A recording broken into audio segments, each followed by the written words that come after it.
My name is Kamichini. I am Metis. That means I'm of mixed blood, part white, part Native American. There are many people like me who have Indian blood, but do not know how to connect with their roots, do not know how to get in touch with the traditions. Perhaps this story will help them. Himeyo, himeyo, himeyo taheyo, himeyo, himeyo, himeyo taheyo, himeyo raheyo. Himeyo, himeyo, himeyo taheyo, himeyo, himeyo, himeyo taheyo, himeyo raheyo. Himeyo, himeyo, himeyo taheyo, himeyo, himeyo, himeyo taheyo, himeyo raheyo.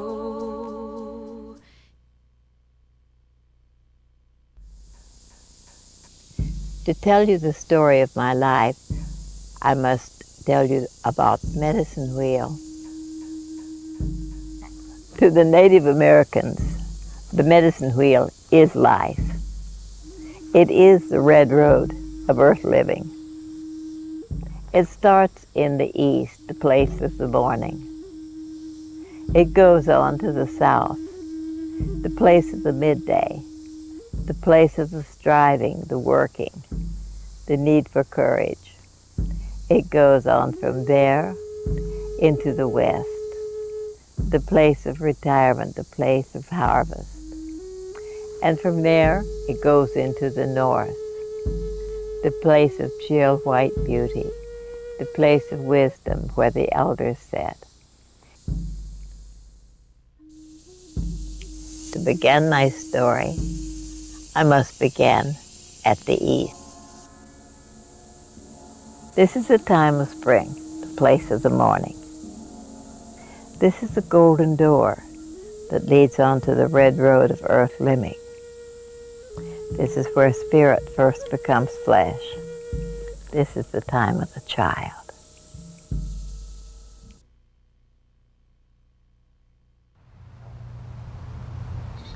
I was born at the time of the breaking branches, January, in Tulsa, Oklahoma. When I was 2 weeks old, my Cherokee mother put me on a doorstep in a basket. Mother had heard that the family who lived here wanted to adopt a baby, and she had decided I should be adopted by a white family, to be raised as a completely white child, one who would have no stigma, the stigma of the Native American that back in those days was attached to people who had red man's blood. There was another reason. Children of mixed blood, half-breeds, it's the ugly name we were called, were not welcomed by the Indian tribes either. The family who adopted me, they were so good to me.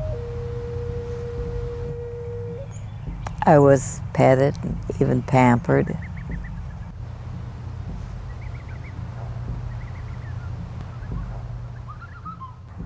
Along came the Great Depression. My foster father lost everything.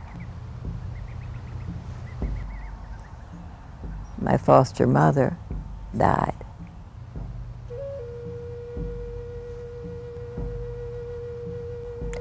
I had never been told that I was adopted. I thought this was my real mother. And my father was so lost in his own grief that he had very little time for me.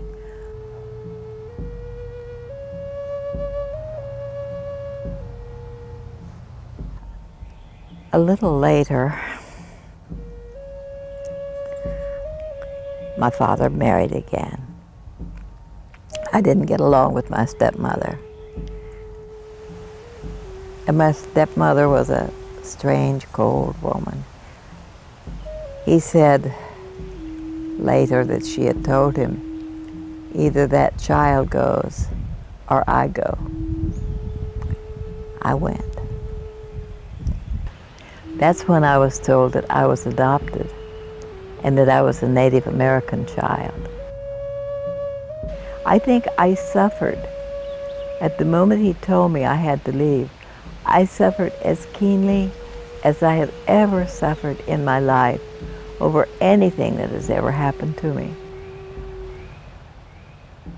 I knew if I let him see how it hurt me, it would hurt him too. It was better to keep that inside myself and deal with it. I did.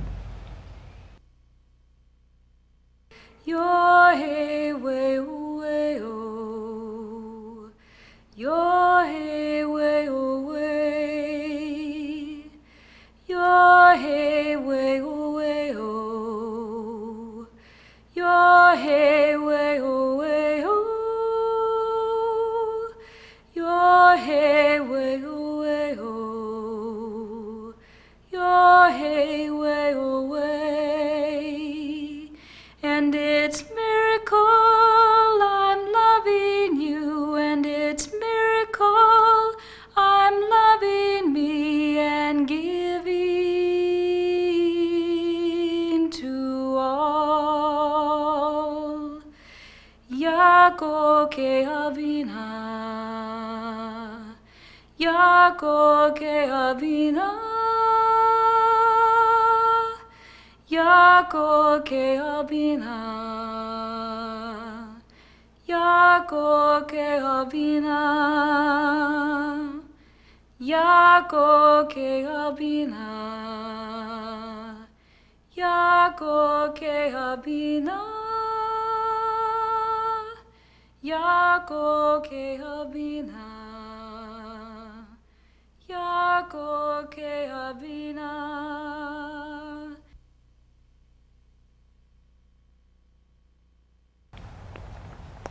But then World War II came. I had no idea what it was going to mean to me personally. I met David, a young soldier who had lost his leg. We were drawn to each other, and we fell in love. Oh, he was so handsome. He was very tall. He had a wonderful laugh, and he laughed often. After we were married, we went to Oklahoma. At that time, I met people from all nations. I met French soldiers, I met people from England. I met all of these people who were fighting for their heritage of blood. And I had a heritage of blood too. Mine was Native American blood. So I didn't really know what was behind it, but I was determined to claim it. I was going to find out about my Indian heritage. And even if it wasn't very good, the things that might happen to me, well, you know, at that time, prejudice had no meaning. I had not been raised on a reservation.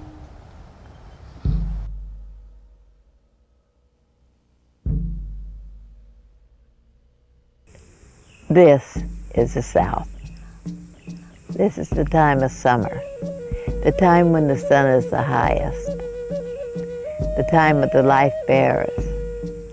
This is the time of struggle, of striving, the time of hard work, the time when we call for courage. In Oklahoma, I sought out my own people. And I made friends with some of them. They would tell me how it was in the old days, the stories of the Trail of Tears they'd heard from their grandparents. But we didn't really get to be very close. Our backgrounds had been too different. When I went to my first Indian meeting, well, I'll never forget how it was and how excited I was to be going. When I got there, I found I had to sit on the outside of the circle with others like me, Metis, mixed blood. I wasn't allowed near the sacred fire. Well, that was all right. I could feel the two bloods within me, the white as well as the red. And I was so ignorant about the customs. I knew nothing of Indian ways. I didn't know the dances. I didn't know the language. I didn't know what was proper to do and what was not. But when I'd hear the drum, well, I could hear the beat. I could even feel the beat here in my own heart. And I knew then that I was Indian as well as white.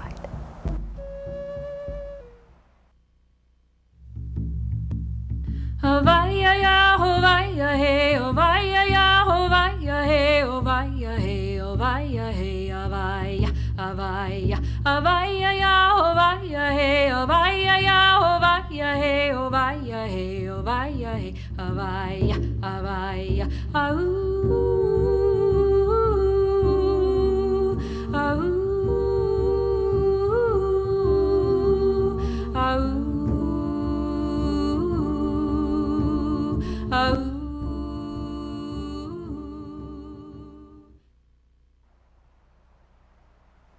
I had to work very hard during those years because my husband, David, we had lived through the war together, but he wasn't well.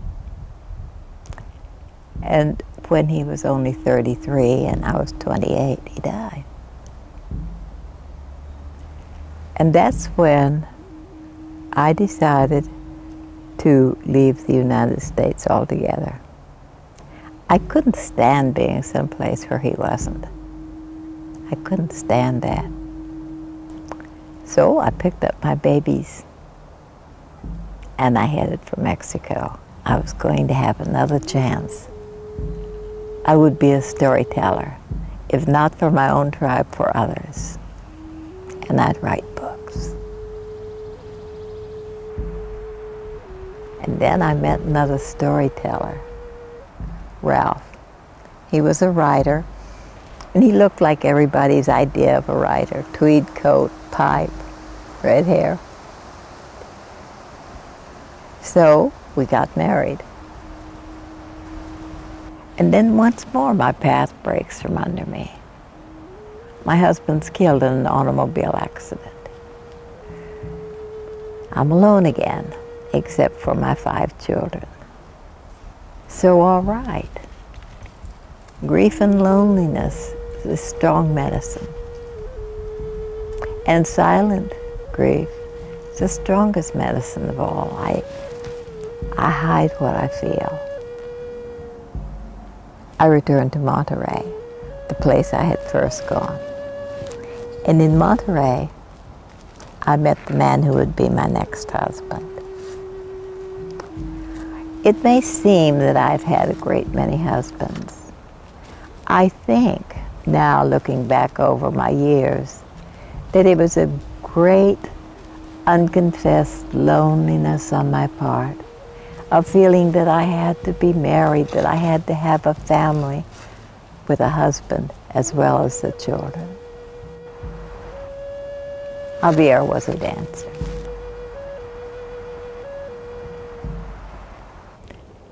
We lived in Jalapa. From my bedroom window, I could see Popocatépetl, the sleeping goddess volcano. She's white, beautiful.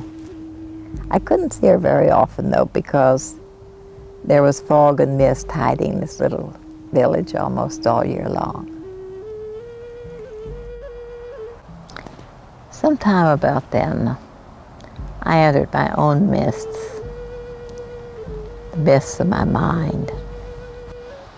My dancer husband had also reached a place of mists and darkness in his mind and his emotions. We couldn't help each other. We couldn't lean on each other. We could barely stand alone ourselves. I couldn't write anymore. My storytelling gift had dried up. There were no more stories.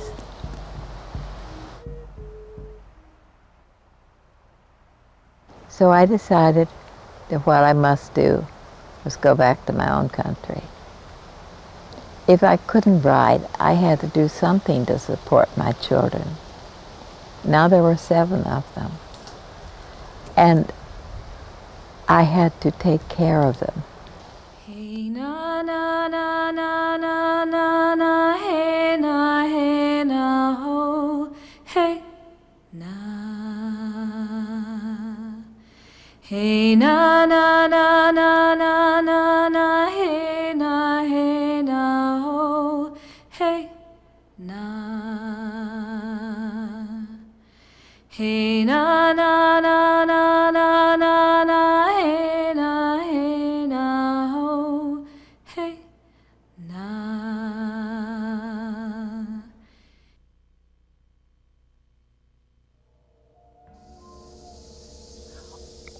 Autumn is the season of the West.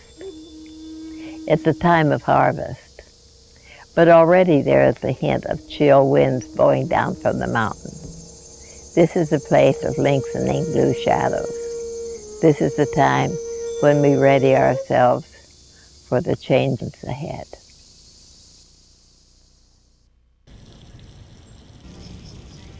I felt that I had to do this. I could not stop doing it. I had to continue to support my children. I had to make a life.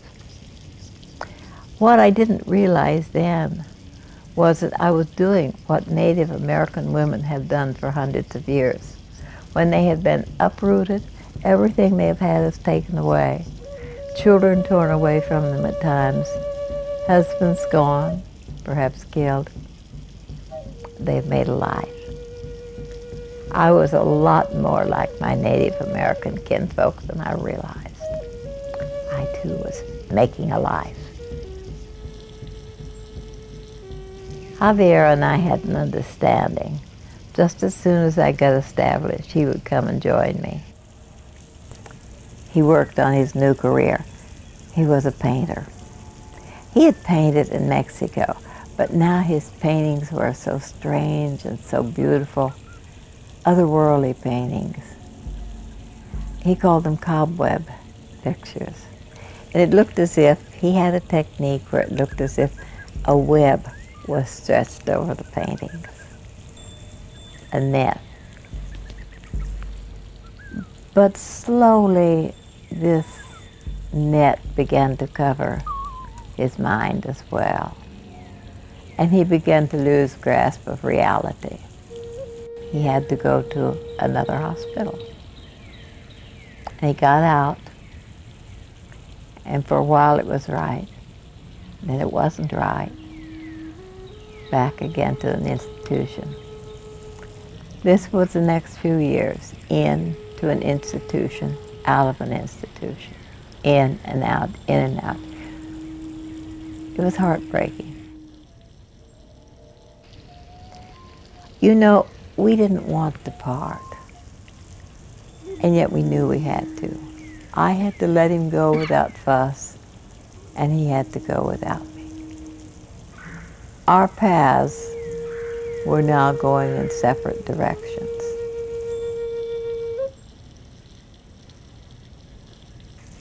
Sometime during that time, he went on a vision quest. He went to the desert. While he was there, he wrote me beautiful letters. Beautiful, beautiful letters about the religious, the spiritual experiences he was having. And once more, I was drawn back to the Native American spirituality. During that time, I had no contact with my Native American people. Sometimes I almost forgot my Native American blood. Not quite, but almost. I had no idea where other Native Americans were. I was alone.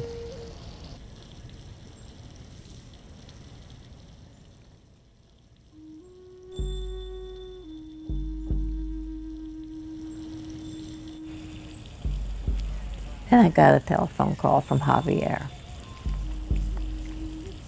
I hadn't heard his voice in a couple of years. He said, "Baby, I have AIDS.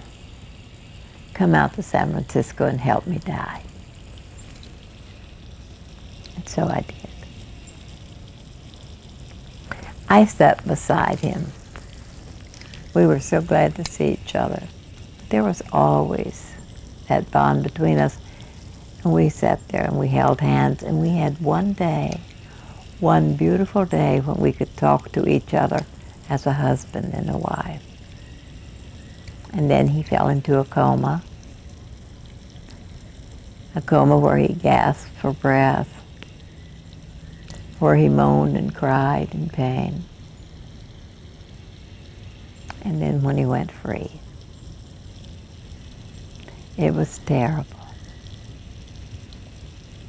It was beautiful.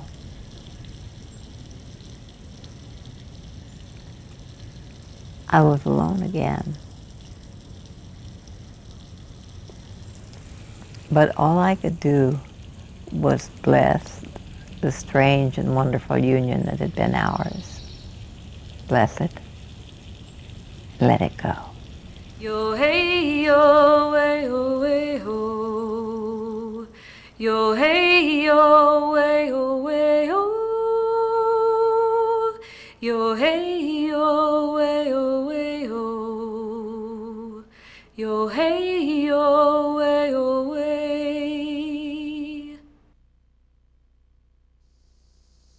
And now we come to the north. Here we are in the winter. This is a place of austere beauty. Here in the north sat the elders who have walked the full circle of life and come to this place eager to share their wisdom with the ones who come behind them.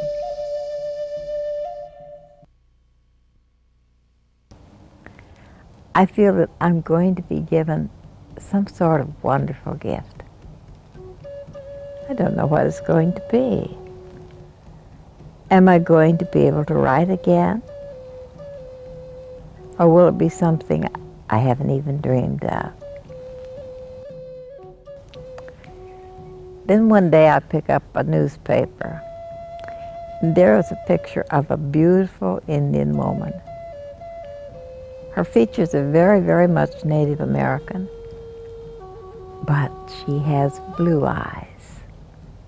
She's a Metis, a mixed blood like me. Well, I was accepted in the group. Oh, that first meeting. I had such mixed feelings. I walked into this room of Native Americans. Most of them were Cherokee. But I was afraid they wouldn't accept me. However, a lot of them were of mixed blood. And then they were talking about the people that they needed in this group. They needed a medicine man. They needed a storyteller. When I heard storyteller, my hand went up and I said, me, I'm a storyteller. And they were absolutely delighted. They were so thrilled. And sitting right there, I told them a story, a brand new original story. I was back doing my thing again. And he called to the sun. He said, go back, go back, go back. Go up in the sky. That's not all there is to my life. The sun just kept on sinking. Now that I am an elder, Very angry. He said, life is so wonderful. This is the gift. People are willing to accept the gift I give. That's a true wonder. And that's the place of an elder, to pass these things on. But there's even more to my life than that. My children had children, and now their children are having children. And the whole wonderful circle of life goes on and on. I am not only welcome among the Native Americans, but I am on the Council of Elders. I was asked to be on the council. Me, who once had to sit outside the circle. The whole thing has come full circle for me, and it has been the happiest of happy endings. Now here I am, the north side of the wheel. The north side of the wheel leads, of course, to the door into the Blue Road. And someday I shall walk through that door and become one in spirit with the ancestors. But I shall come to that day with joy. I walk through the door with anticipation. There's something else I know. Every time an elder goes through the door into the Blue Road at the north, a new baby comes in at the Red Road at the east. And the whole medicine wheel is walked once more. The sacred circle begins over and over and over again with the birth of every child.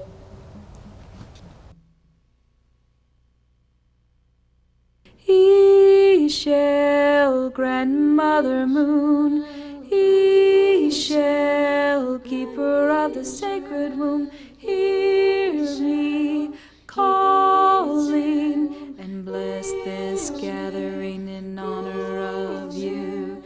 He-shell, grandmother moon, he-shell, keeper of the sacred womb, hear me calling, and bless this gathering in honor of you. He-shell, grandmother moon, he-shell, keeper of the sacred womb, hear me calling, and bless this gathering in honor of you. He-shell.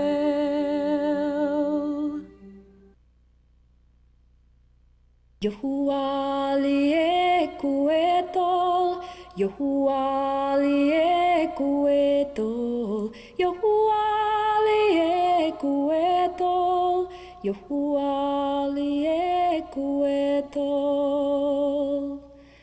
Bend down and listen to the heartbeat. Bend down and listen to the call. Is it saying you must heal yourself and then help to heal the others? Is it then we can heal this land?